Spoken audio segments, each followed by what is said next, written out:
Hello students, this is Ravindra Jagir and welcome to our online classes. Our today's topic is clause. Clause में आज हम discuss करेंगे the formation of simple sentences. यानी how can we form simple to simple, यानी simple से simple sentence किस प्रकार से बनाया जा सकता है. तो यहाँ पर सबसे पहला यूज जो है अपना वो है यूजिंग पार्टिसिपल्स. जैसा कि हम सभी जानते हैं कि there are three kinds of participles: present participle, past participle और परफेक्ट पार्टिसिपल. सबसे पहले हम शुरुआत करते हैं प्रेजेंट पार्टिसिपल से. तो प्रेजेंट पार्टिसिपल की बात की जाए तो प्रेजेंट पार्टिसिपल बनता है वर्ब फर्स्ट विद आईएनजी के प्रयोग से. किससे? वर्ब फर्स्ट प्लस आईएनजी के प्रयोग से. तो एग्जांपल देखें हम यहाँ पर, मैंने यहाँ पर लिखा कि I reached home, I took of my clothes. I reached home, I took off my clothes. तो इस सेंटेंस में अगर देखा जाए तो यहाँ पर दोनों सब्जेक्ट जो है वो सेम है और दोनों के दोनों वाक्य जो है वो सेम टेंस में भी हैं. तो यहाँ पर दूसरी बात देखने लायक है कि आप देखेंगे कि यहाँ पर जो भी कार्य है, जो भी दो कार्य होंगे, दोनों घटनाएं घटित होंगी, वो दोनों घटनाएं एक ही समय पर, या फिर हम कह सकते हैं एक घटना के घटित होने के तुरंत बाद दूसरी घटना घटित होगी. तो यहाँ पर जैसा हम कहें कि आई रीच्ड होम, मैं घर पहुंचा, तो घर पहुंचने के बाद मैंने मेरी यूनिफॉर्म उतारी, मैंने मेरी ड्रेस उतारी. तो अगर ऐसा सेंटेंस है तो उसको हम प्रेजेंट पार्टिसिपल को काम में लेते हुए कंबाइन कर सकते हैं. तो जैसा हम देखें कि प्रेजेंट पार्टिसिपल मैंने आपसे कहा कि वर्ब फर्स्ट विद आईएनजी का प्रयोग करके हमें प्रेजेंट पार्टिसिपल का प्रयोग करना है. तो कैसे करेंगे? जो घटना पहले घटित होती है उसकी जो भी वर्ब दी गई है, जो घटना पहले घटित होती है उसकी वर्ब. तो यहां पर सबसे पहले घटना घटित हुई है रीच्ड. आई रीच्ड होम, मैं पहले घर पहुंचा, फिर उसके बाद मैंने कपड़े उतारे. तो जो पहले घटना घटित हुई है उसकी वर्ब को हम वर्ब फर्स्ट विद आईएनजी के रूप में लिखेंगे. तो यहां पर हमने लिख दिया reaching, reaching home. Second thing, first subject will be removed. पहला कर्ता जो है यानी पहले सेंटेंस का जो कर्ता है उसको हम हटा देंगे. तो यहां पर ये आई हट गया. तो reaching home and second sentence will remain same. Second sentence बिल्कुल सेम रहेगा, उसमें आपको कोई परिवर्तन करने की आवश्यकता नहीं है. तो यहां पर आपका सेंटेंस बन गया reaching home I took of my clothes. Next चर्चा करें, ही सा ए लायन. नेक्स्ट एग्जांपल है ही सा ए लायन, ही रैन अवे. उसने शेर को देखा, दौड़ गया. तो जैसा कि हम देख सकते हैं यहां पर कि दोनों घटनाओं के बीच समय अंतराल जो है वो न के बराबर है. तो न के बराबर है तो इसको हम प्रेजेंट पार्टिसिपल से बना सकते हैं. तो यहां पर हम पहले घटना कौन सी घटित होगी? शेर को देखेगा या फिर भागेगा? तो पहले शेर को देखेगा फिर बाद में भागेगा. तो यहां पर हम लिखेंगे सा को हम लिख देंगे सीइंग में, seeing a lion, seeing a lion he ran away.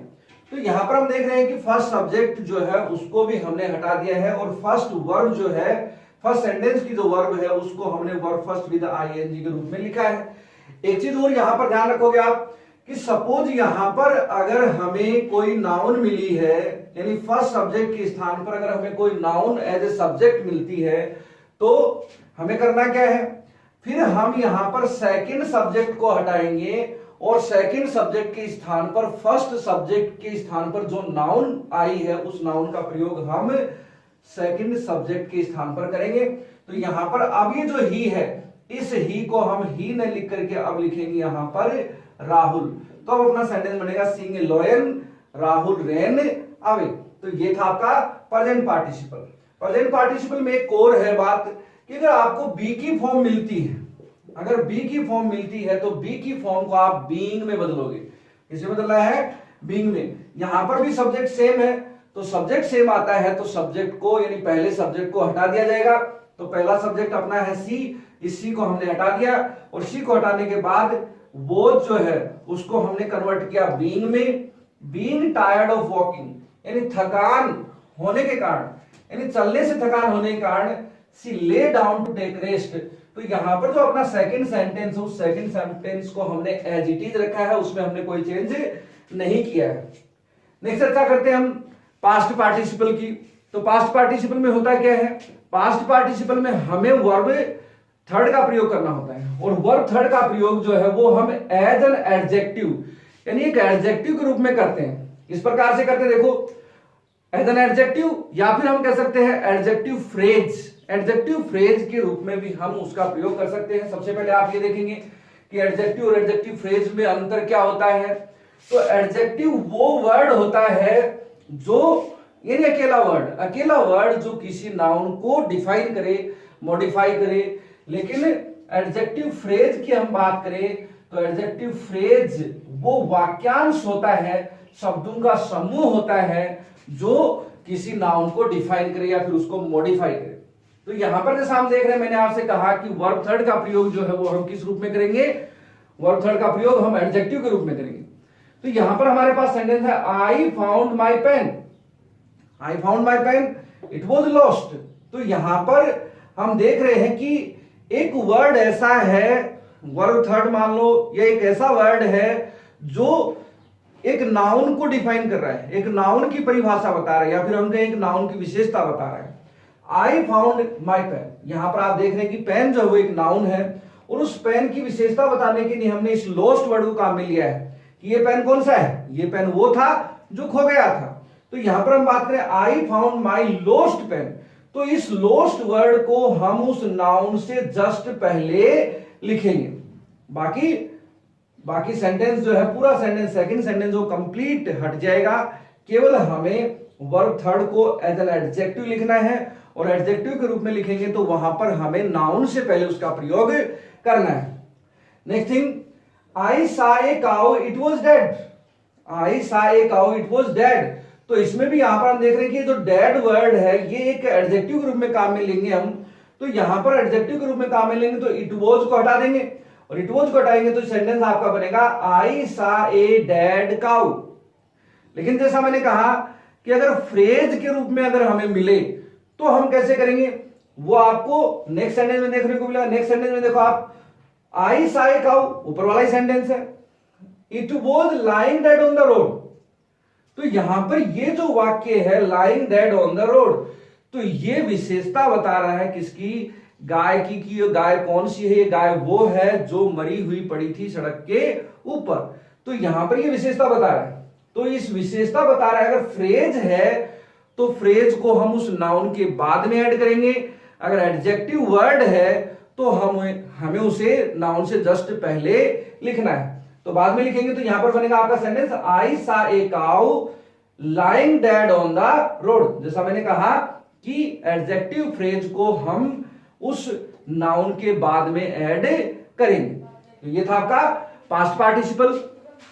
Past participle के बाद में हम देखते हैं परफेक्ट पार्टिसिपल। अब परफेक्ट पार्टिसिपल में होता क्या है, परफेक्ट पार्टिसिपल में हमें हैविंग प्लस वर्ब थर्ड का प्रयोग करना है।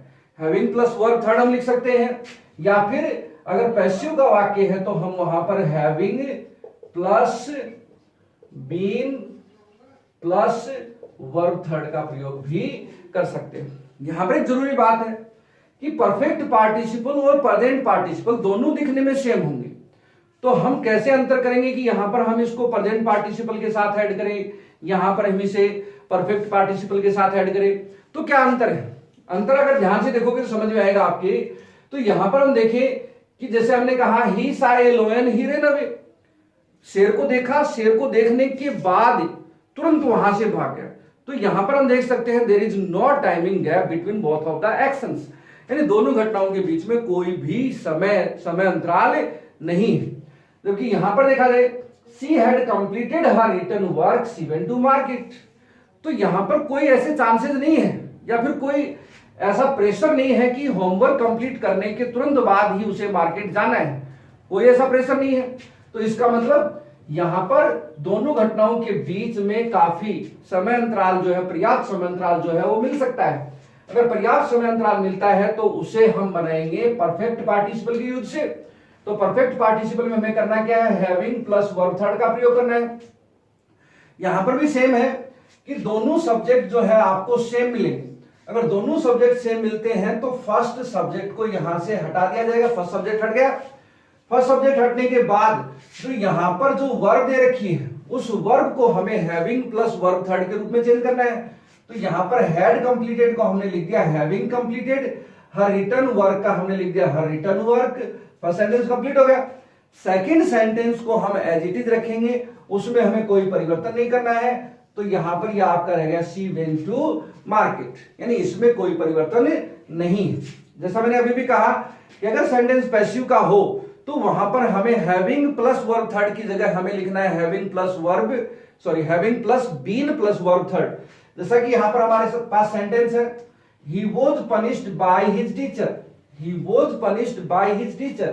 तो यहां पर आप देख रहे हैं कि ये जो वाक्य है पैसिव में है, और पैसिव में है तो यहां पर आप क्या लिखोगे, यहां पर दोनों सब्जेक्ट सेम है, दोनों सब्जेक्ट सेम है तो फर्स्ट सब्जेक्ट को आपने हटा दिया, फर्स्ट सब्जेक्ट को हटाने के बाद यहां पर वॉज पनिश्ड जो है उसको आप चेंज कर दोगे having plus been plus punished में, यानी having been punished, having been punished हो गया।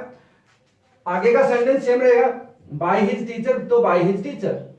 जैसा मैंने कहा कि second sentence will remain same, यानी सेकंड सेंटेंस में आपको कोई परिवर्तन नहीं करना है, तो यहां पर ही फेल्ट सॉरी। तो ये था आपका परफेक्ट पार्टिसिपल।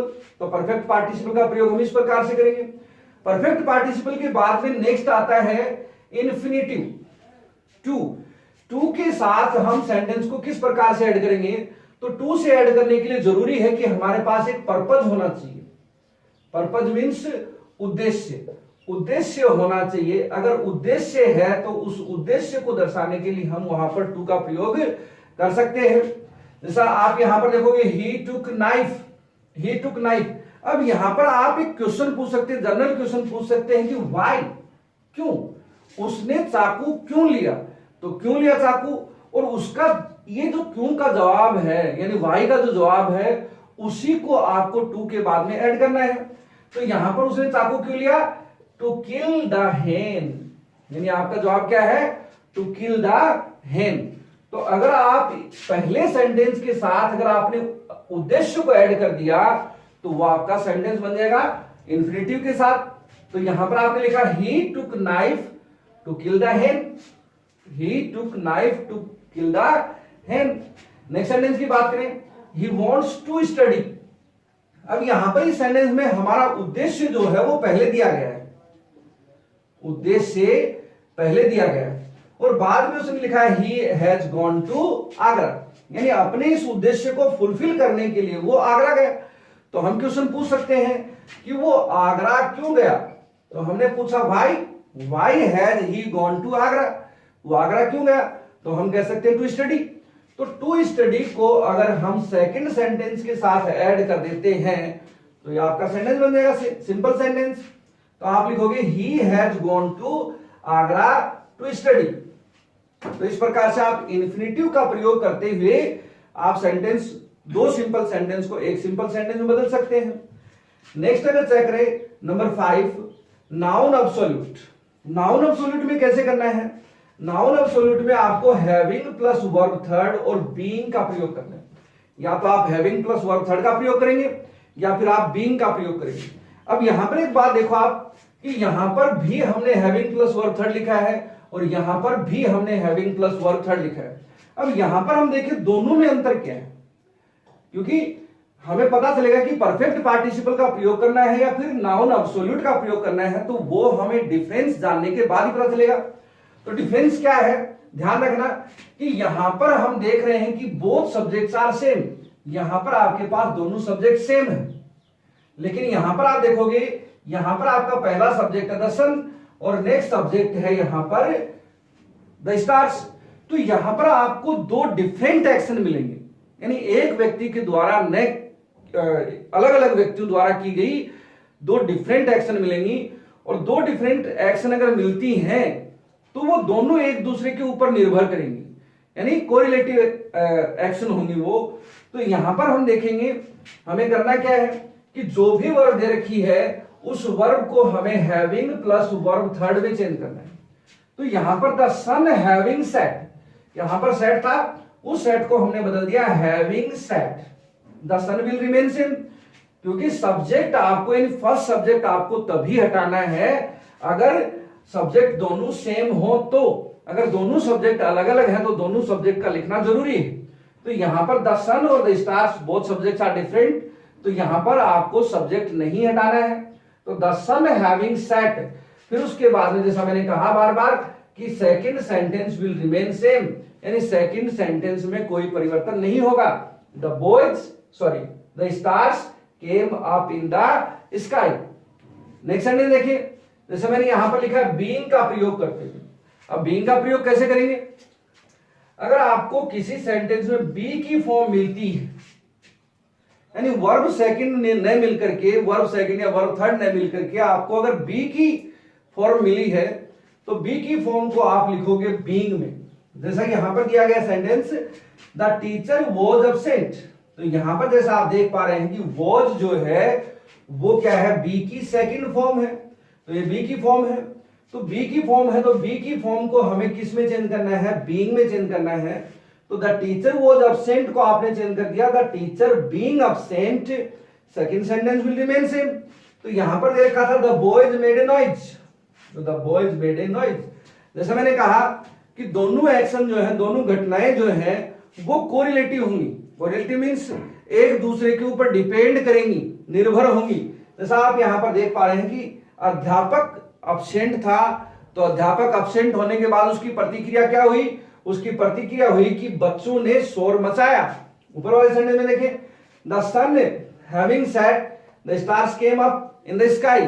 रात के समय सूर्यास्त के समय सूर्य जो है वो अस्त हो जाता है, और सूर्य अस्त होने के बाद ही आसमान में तारे दिखाई देते हैं।